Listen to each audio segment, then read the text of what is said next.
A message to the Trump administration designed to be hard to miss as a massive rally is set for this weekend. Black Lives Matter now painted on the road leading up to the White House in today's Top 5. Good evening. Let's count down and get to the news you need to know. Starting at number 5, some of the NFL's most prominent players are challenging the league to do more to fight racism.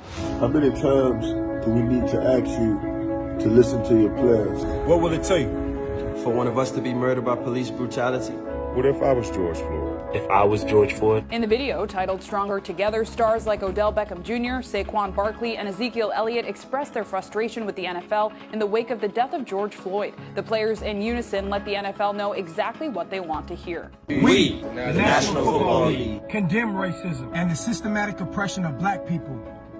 We, the National Football League, admit wrong and silencing our players from peacefully protesting. We, the National Football League, believe Black Lives Matter. Black Lives Matter. Black Lives Matter. The NFL put out a statement prior to the video being released saying, "We stand with the black community because Black Lives Matter. We know that we can and need to do more." NFL Commissioner Roger Goodell has been accused of hypocrisy for an earlier statement on Floyd's death, given how the league handled the national anthem protest started by Colin Kaepernick. The former 49ers quarterback has been out of contract since 2017.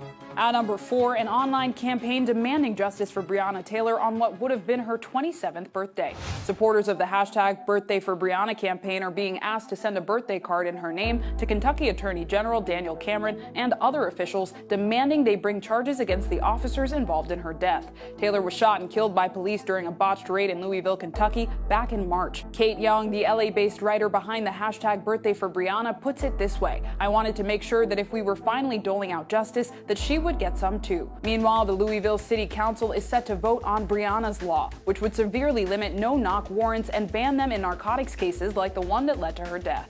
Number 3, 57 Buffalo police officers resign in protest over the suspension of 2 colleagues who shoved an elderly man to the ground during a protest. According to the union that represents the officers, the Buffalo PD's entire emergency response team has quit their positions out of, quote, disgust for the administration that is not backing them. 2 members of the team were caught on video knocking down 75-year-old Martin Gugino as he approaches them. The man is motionless and bleeding as one of the officers makes an attempt to check on him, only to get pulled away by another. At first, police issued a statement saying the man tripped and fell, but quickly walked that back as video tells a different story. The man is recovering in serious but stable condition. At a press conference, New York Governor Andrew Cuomo played the video and condemned the officers. Why? Why was that necessary? Where was the threat? It's just fundamentally offensive and frightening. A petition to have the officers fired has already gained close to 300,000 signatures. At number 2, a Friday surprise as the job market stunningly reversed its devastating freefall. With coronavirus restrictions easing and employers bringing workers back, the nation added 2.5 million jobs in May. The unemployment rate fell from 14.7% in April to 13.3% in May. But while the unemployment rate fell for white and Hispanic workers, the rate for black Americans actually increased to 16.8%. Economists say that black workers suffer from what they call a last hired, first fired effect, where African Americans are the first to lose their jobs and the last to benefit from an economic recovery. And at number 1, the city of Minneapolis is now banning the use of police chokeholds in response to the death of George Floyd. The city council voted to approve an agreement made with the Minnesota Department of Civil Rights that will require police to report and intervene if they see an officer using unauthorized force on a person.